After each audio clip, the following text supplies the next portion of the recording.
नमस्कार दोस्तों, स्वागत है आपका आज की हिंदी की क्लास में। तो आज से हम लोग शुरू कर रहे हैं हमारा पीएचडी हिंदी का सिलेबस, जो कि एचपीएससी द्वारा दिया गया है। ये सिलेबस 11वीं और 12वीं की एनसीईआरटी की बुक्स के कंप्लीट लेसन हैं, इनको हम पढ़ेंगे। इसके अलावा अगर कोई बच्चा केवीएस की तैयारी कर रहा है, केवीएस के लिए पीएचडी हिंदी की, तो उसके लिए भी ये वीडियो उतनी ही महत्वपूर्ण रहेगी, क्योंकि दोनों का जो सिलेबस है बिल्कुल एक जैसा है। बल्कि एचपीएससी ने थोड़ा सा हिंदी साहित्य को डाल दिया है, वो भी हम पढ़ेंगे। तो हम रचनाओं को, जितनी भी रचनाएं, जितने भी लेसन दिए हैं, उनको शब्द टू शब्द पढ़ेंगे। ठीक है। उनका पढ़ने का हमारा जो उद्देश्य रहेगा, एक तो जो भी पात्र हैं उनके द्वारा बोली की पंक्तियां पूछ ली जाती हैं कई बार। ठीक है, वो तो हमें तभी पता चलेंगी ना जब हम रचनाओं को पढ़ेंगे। इसके अलावा मतलब कि जो भी रचना दी हुई है उसका उद्देश्य क्या है, ठीक है, या उसका क्या महत्व है, ये हमें पता होना चाहिए। इसके अलावा व्याकरण के पार्ट में भी यहाँ से कोई मुहावरे वगैरह, अगर कोई पर्यायवाची शब्द आ जाता है, विलोम आ जाता है, वो भी पूछ लिया जाता है। तो इन चीज़ों को हम देखते हुए चलेंगे। तो शुरू कर लेते हैं हमारे पहली क्लास। वैसे हम मुंशी प्रेमचंद जी का लेखक परिचय कर चुके हैं, उन्हीं की कहानी है नमक का दरोगा, तो उसको पढ़ते हैं। जब नमक का नया विभाग बना तो ईश्वर प्रदत्त वस्तु के व्यवहार करने का निषेध हो गया, तो लोग चोरी छिपे इसका व्यापार करने लगे। ये बात हो रही है नमक की। अनेक प्रकार के छल प्रपंचों का सूत्रपात हुआ। कोई घूस से काम निकालता था, कोई चालाकी से। अधिकारियों के पांव बारह थे, मतलब लाभ ही लाभ थे अधिकारियों के, क्योंकि वे ऊपर की कमाई कर रहे थे। यही इस कहानी में बताने की कोशिश की गई है। पटवारीगिरी का सर्व सम्मानित पद छोड़ छोड़कर लोग इस विभाग की बरकंदाजी करते थे। बरकंदाजी का अर्थ होता है चौकीदार के रूप में, मतलब कि चौकीदारी आप मान सकते हैं। इसके दरोगा पद के लिए तो वकीलों का भी जी ललचाता था। यह वह समय था जब अंग्रेजी शिक्षा और ईसाई मत को लोग एक ही वस्तु समझते थे। फारसी का प्राबल्य था, मतलब प्रधानता थी। प्रेम की कथाएं और श्रृंगार रस के काव्य पढ़कर फारसिंदा, फारसी भाषा को जानने वाले लोग सर्वोच्च पदों पर नियुक्त हो जाया करते थे। मुंशी बंशीधर भी जुलेखा की विरह कथा समाप्त करके मजनू और फरहाद के प्रेम वृत्तांत को, नल और नील की लड़ाई और अमेरिका के आविष्कार से अधिक महत्व की बातें समझते हुए रोजगार की खोज में निकले। उनके पिता एक अनुभवी पुरुष थे। समझाने लगे, बेटा, घर की दुर्दशा देख रहे हो, ऋण के बोझ से दबे हुए हैं। लड़कियां हैं वह घास फूस की तरह बढ़ती चली जाती हैं, मतलब कि लड़कियां बहुत जल्दी जवान हो जाती हैं। मैं कगारे पर का वृक्ष हो रहा हूँ, मतलब कि इसका ये मुहावरा है। इसका अर्थ है कि जिसका अंत नज़दीक हो। न मालूम कल कब गिर पड़ूं, अब तुम ही घर के मालिक मुख्तियार हो। नौकरी में ओहदे की ओर ध्यान मत देना, जह तो पीर की मज़ार है। निगाह चढ़ावे और चादर पर रखनी। पीर की मज़ार मतलब कि कोई तीर्थ स्थान आप कह सकते हैं, जहाँ चढ़ावा वगैरह चढ़ता है। ऐसा काम ढूंढना जहाँ कुछ ऊपरी आय हो। मासिक वेतन तो पूर्ण मासी का चांद है, मतलब कि महीने में एक बार ही मिलती है ना तनख्वाह, तो जो एक दिन दिखाई देता और घटते घटते लुप्त हो जाता है। ऊपरी आय बहता हुआ स्रोत है, जिससे सदैव प्यास बुझती है। वेतन मनुष्य देता है, इसी से उसमें वृद्धि नहीं होती। ऊपरी आमदनी ईश्वर देता है, इसी से उसकी बरकत होती है। तुम स्वयं विद्वान हो, तुम्हें क्या समझाऊं। इस विषय में विवेक की बड़ी आवश्यकता है। मनुष्य को देखो, उसकी आवश्यकता को देखो और अवसर को देखो। ये पंक्तियां बोल रहे हैं वंशीधर के पिताजी। उसके उपरांत जो उचित समझो करो। गर्ज वाले आदमी के साथ कठोरता करने में लाभ ही लाभ है। ये काफ़ी महत्वपूर्ण पंक्ति है, इसको ध्यान रखना। लाभ ही लाभ है, लेकिन बेगर्ज को दांव पर पाना जरा कठिन है। इन बातों को निगाह में बांध लो, यह मेरी जन्म भर की कमाई है। ये काफ़ी महत्वपूर्ण पंक्ति है, इसको ध्यान रखना। ठीक है, वंशीधर के पिताजी बोल रहे हैं। उसके बाद इस उपदेश के बाद पिताजी ने आशीर्वाद दिया। वंशीधर आज्ञाकारी पुत्र थे। ये बातें ध्यान से सुनी और तब घर से चल खड़े हुए। इस विस्तृत संसार में उनके लिए धैर्य अपना मित्र, ध्यान देना है, धैर्य को कहा है मित्र। बुद्धि अपनी पथ प्रदर्शक है और आत्मावलंबन ही अपना सहायक है। ठीक है, तो ये लाइनें याद रखना है कि धैर्य को मित्र कहा, बुद्धि को पथ प्रदर्शक कह रहा, आत्मावलंबन को सहायक कहा है। ठीक है, इतना आपने ध्यान रखना है। लेकिन अच्छे शगुन से चले थे, जाते ही जाते नमक विभाग के दरोगा पद पर प्रतिष्ठित हो गए। प्रतिष्ठित का एक पर्यायवाची कह सकते हैं आप, संभ्रांत भी होता है, इसको ध्यान रखना है। वेतन अच्छा और ऊपरी आय का तो ठिकाना ही नहीं था। वृद्ध मुंशी जी को सुख संवाद मिला तो फूले न समाये, महाजन कुछ नरम पड़े। कलवार की आशालता आशालता लहलहाई कलवार की अशालता लहलहाई, पड़ोसियों के हृदय में शूल उठने लगे। ठीक है, पड़ोसी तो जल गए कि इतना अच्छा पद मिल गया उन्हें। ठीक है, जाड़े के दिन थे और रात का समय था। नमक के सिपाही चौकीदार नशे में मस्त थे। मुंशी बंशीधर को यहाँ आए अभी 6 महीने से अधिक न हुए थे, लेकिन इस थोड़े से समय में ही उन्होंने अपनी कार्यकुशलता और उत्तम आचार से अफसरों को मोहित कर लिया था। अफसर लोग उन पर बहुत विश्वास करने लगे। नमक के दफ्तर से 1 मील पूर्व की ओर यमुना बहती थी। तो किस ओर बहती थी? पूर्व की ओर यमुना नदी बहती थी। ठीक है, उस पर नावों का एक पुल बना हुआ था। दारोगा जी किवाड़ बंद किए मीठी नींद से सो रहे थे। अचानक आंख खुली तो नदी के प्रवाह की जगह गाड़ियों की गड़गड़ाहट और मल्लाहों का कोलाहल सुनाई दिया। उठ बैठे, इतनी रात गए गाड़ियां क्यों नदी के पार जाती हैं? अवश्य कुछ ना कुछ गोलमाल है। ठीक है, ये भी गोलमाल है, ये भी मुहावरा है, कोई गड़बड़ है। तर्क ने भ्रम को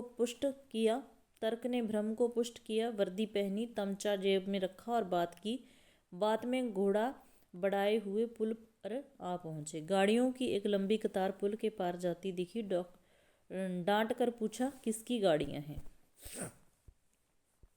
ठीक है, थोड़ी देर तक सन्नाटा रहा। आदमियों में कुछ कानाफूसी हुई। तब आगे वाले ने कहा, पंडित अलोपीदीन की। ठीक है, कौन पंडित अलोपीदीन? दातागंज के। तो अलोपीदीन थे जो मालिक थे गाड़ियों के, कहाँ के थे? दातागंज के थे। मुंशी बंशीधर चौक के। पंडित अलोपीदीन इस इलाके के सबसे प्रतिष्ठित जमींदार थे। लाखों रुपए का लेन देन करते थे। इधर छोटे से बड़े कौन ऐसे थे जो उनके ऋणी न हो? व्यापार भी बड़ा लंबा चौड़ा था। बड़े चलते पुर्जे आदमी थे। अंग्रेज अफसर उनके इलाके में शिकार खेलने आते और उनके मेहमान होते। 12 मास सदा व्रत चलता था। ठीक है, मतलब कि अन्नदान का कोई इस प्रकार से होता है, सदा व्रत, अन्नदान करना। मुंशी जी ने पूछा, गाड़ियां कहाँ जाएंगी? उत्तर मिला, कानपुर। लेकिन इस प्रश्न पर कि इनमें क्या है, सन्नाटा छा गया। दरोगा साहब का संदेह और भी बढ़ा। कुछ देर तक उत्तर की बाट देखकर वह जोर से बोले, क्या तुम सब गूंगे हो गए हो? हम पूछते हैं इसमें क्या लदा है? जब इस बार भी कोई उत्तर न मिला तो उन्होंने घोड़े को एक गाड़ी से मिलाकर बोरे को टटोला। भ्रम दूर हो गया, यह नमक के ठेले थे। ठीक है, पंडित अलोपीदीन अपने सजीले रथ पर सवार कुछ सोते कुछ जागते चले आते थे। अचानक कई गाड़ी वालों ने घबराए हुए आकर जगाया और बोले, महाराज, दरोगा ने गाड़ियां रोक दी हैं और घाट पर खड़े आपको बुलाते हैं। पंडित अलोपीदीन का लक्ष्मी जी पर अखंड विश्वास था। वह कहा करते थे कि संसार का तो कहना ही क्या, स्वर्ग में भी लक्ष्मी का ही राज्य है। उनका यह कहना यथार्थ ही था। न्याय और नीति सब लक्ष्मी के ही खिलौने हैं। इन्हें वह जैसे चाहती है नचाती है। लेटे ही लेटे गर्व से बोले, चलो हम आते हैं। यह कहकर पंडित जी ने बड़ी निश्चिंतता से पान के बीड़े लगाकर खाए। फिर लिहाफ ओढ़े हुए दारोगा के पास आकर बोले, बाबूजी आशीर्वाद। कहिए, हमसे ऐसा कौन सा अपराध हुआ कि गाड़ियां रोक दी गई? हम ब्राह्मणों पर तो आपकी कृपा दृष्टि रहनी चाहिए। वंशीधर रुखाई से बोले, सरकारी हुक्म। पंडित अलोपीदीन ने हंसकर कहा, हम सरकारी हुक्म को नहीं जानते और न सरकार को। हमारे सरकार तो आप ही हैं। हमारा और आपका तो घर का मामला है। हम कभी आपसे बाहर हो सकते हैं। आपने व्यर्थ का कष्ट उठाया, यह हो नहीं सकता कि इधर से जाएं और इस घाट के देवता को भेंट न चढ़ावें। मैं तो आपकी सेवा में स्वयं ही आ रहा था।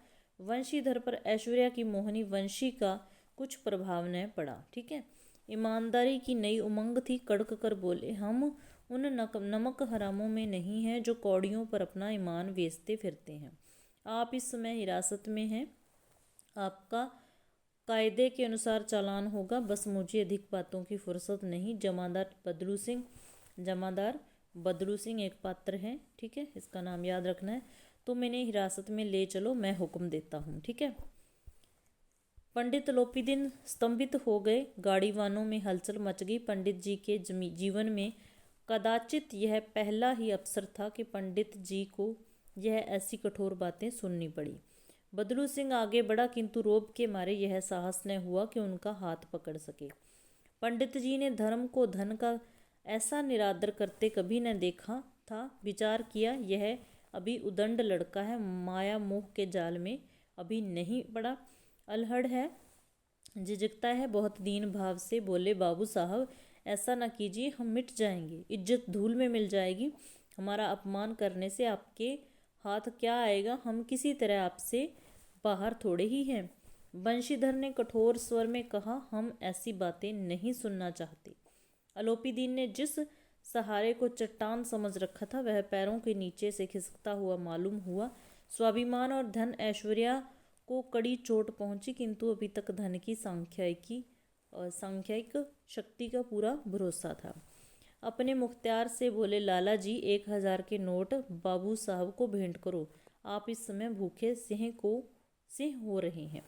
बंशीधर ने गर्म होकर कहा, 1000 नहीं, 1,00,000 भी मुझे सच्चे मार्ग से नहीं हटा सकते।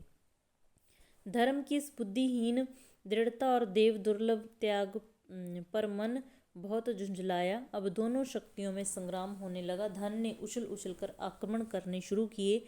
1 से 5, 5 से 10, 10 से 15 और 15 से 20,000 तक नौबत पहुंची, किंतु धर्म अलौकिक वीरता के साथ इस बहुसंख्यक सेना के सम्मुख अकेला पर्वत की भांति अटल अविचलित खड़ा था।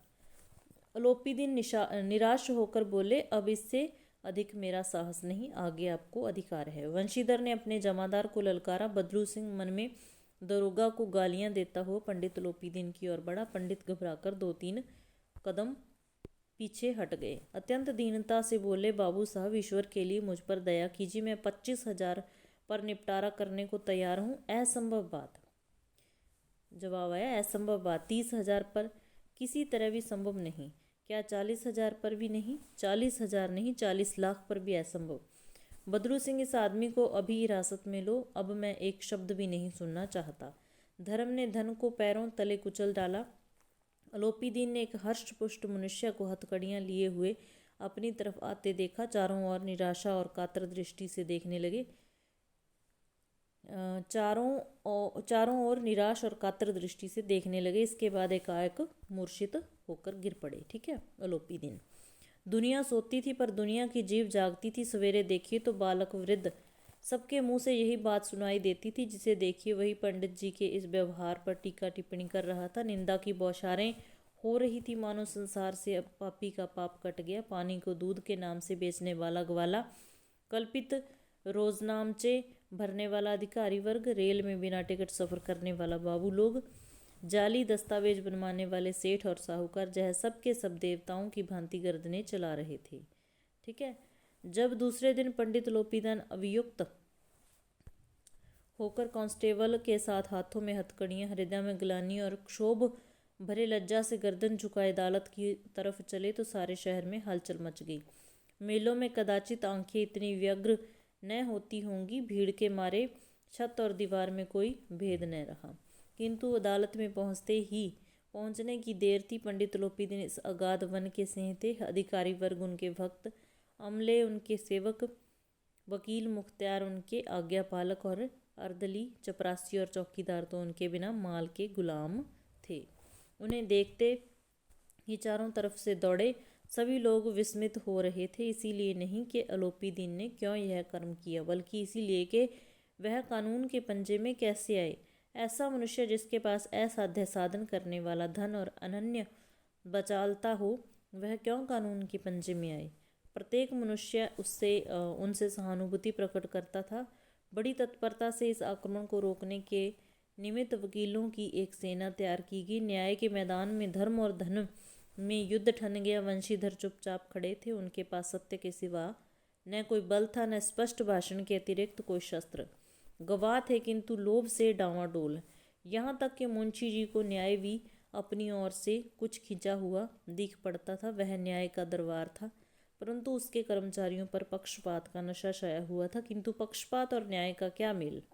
यहाँ पक्षपात हो वहाँ न्याय की कल्पना भी नहीं की जा सकती। ध्यान रखना, यहाँ पक्षपात हो वहाँ न्याय की कल्पना भी नहीं की जा सकती। मुकदमा शीघ्र ही समाप्त हो गया। डिप्टी मैजिस्ट्रेट ने अपनी तजवीज़ में लिखा, पंडित अलोपीदीन के विरुद्ध दिए गए प्रमाण निर्मूल और भ्रमात्मक हैं। वह एक बड़े भारी आदमी है। यह बात कल्पना के बाहर है कि उन्होंने थोड़े लाभ के लिए ऐसा दुस्साहस किया हो। यद्यपि नमक के दरोगा मुंशी वंशीधर का अधिक दोष नहीं है, लेकिन यह बड़े खेद की बात है कि उसकी उद्दंडता और विचारहीनता के कारण एक भले मानुस को कष्ट झेलना पड़ा। हम प्रसन्न हैं कि वह अपने काम से सजग और सचेत रहता है, किंतु नमक से मुकदमे की बड़ी हुई नमक हलाली ने उसके विवेक और बुद्धि को भ्रष्ट कर दिया। भविष्य में उसे होशियार रहना चाहिए। वकीलों ने यह फैसला सुना और उछल पड़े। पंडित अलोपीदीन मुस्कुराते हुए बाहर निकले। स्वजन बांधवों ने रुपयों की लूट की उदारता का सागर उमड़ पड़ा। उसकी लहरों ने अदालत की नींव तक हिला दी। जब वंशीधर बाहर निकले तो चारों ओर से उनके ऊपर व्यंग बाणों की वर्षा होने लगी। चपरासियों ने झुक झुक कर सलाम किए, किंतु इस समय एक एक कटु वाक्य, एक एक संकेत उनकी गर्वाग्नि को प्रज्वलित कर रहा था। ठीक है, तो लास्ट में हम वर्ड मीनिंग वगैरह भी देखेंगे इसके, और क्या क्या मेन चीज़ें हैं प्रश्न साथ के साथ देखते चलेंगे। ठीक है, बाकी आप अपना सुझाव दे सकते हैं, क्योंकि जब तक बच्चे जुड़ते नहीं है ना, कमेंट वगैरह से आप करते नहीं, मुझे पता ही नहीं चलता क्योंकि वो बच्चा पढ़ रहा है, किसी को कोई फ़ायदा भी है, तो नेक्स्ट क्लास जल्दी जल्दी बनती नहीं है। आप जुड़ें और अपना कमेंट ज़रूर करें। ठीक है, को प्रज्वलित कर रहा था। कदाचित इस मुकदमे में सफल होकर वह इस तरह अकड़ते हुए न चलते। आज उन्हें संसार का एक खेदजनक विचित्र अनुभव हुआ। न्याय और विद्वता, लंबी चौड़ी उपाधियाँ, बड़ी बड़ी दाढ़ी और ढीले चोंगे एक भी सच्चे आदर के पात्र नहीं है। वंशीधर ने धन से बैर मोल लिया था, उसका मूल्य चुकाना अनिवार्य था। कठिनता से 1 सप्ताह बीता होगा कि मोतली का परवाना आ पहुंचा। कार्यपरायणता का दंड मिला। बेचारे भग्न हृदय, शोक और खेद से व्यथित घर को चले। बूढ़े मुंशी जी तो पहले ही से कुड़बुड़ा रहे थे कि चलते चलते इस लड़के को समझाया था, लेकिन इसने एक न सुनी। सब मनमानी करता है, हम तो कलवार और कसाई के तगादे सही। बुढ़ापे में भक्त बनकर बैठे और वहाँ बस वही सूखी तनख्वाह। हमने भी तो नौकरी की है और कोई ओहदेदार नहीं थे, लेकिन काम किया, दिल खोल कर किया, और आप ईमानदार बनने चले हैं। घर में चाहे अंधेरा हो, मस्जिद में अवश्य दिया जलाएंगे। खेद ऐसी समझ पर, मस्जिद में अवश्य दिया जलाएंगे। खेद ऐसी समझ पर। पढ़ना लिखना सब अकार्थ है। इसके थोड़े ही दिनों बाद जब मुंशी वंशीधर इस दुरावस्था में घर पहुंचे और बूढ़े पिताजी ने समाचार सुना तो सिर पीट लिया। बोले, जी चाहता है कि तुम्हारा और अपना सिर फोड़ दूं। बहुत देर तक पछताकर हाथ मलते रहे। क्रोध में कुछ कठोर बातें भी कही, और यदि वंशीधर वहाँ से टल न जाते तो अवश्य ही यह क्रोध विकट रूप धारण करता। वृद्धा माता को भी दुख हुआ। जगन्नाथ और रामेश्वर यात्रा की कामनाएं मिट्टी में मिल गई। कौन कौन सी यात्राएं करना चाहती थी उसकी माता, ये याद रखना है। ठीक है, पत्नी ने तो कई दिनों तक सीधे मुंह से बात भी नहीं की।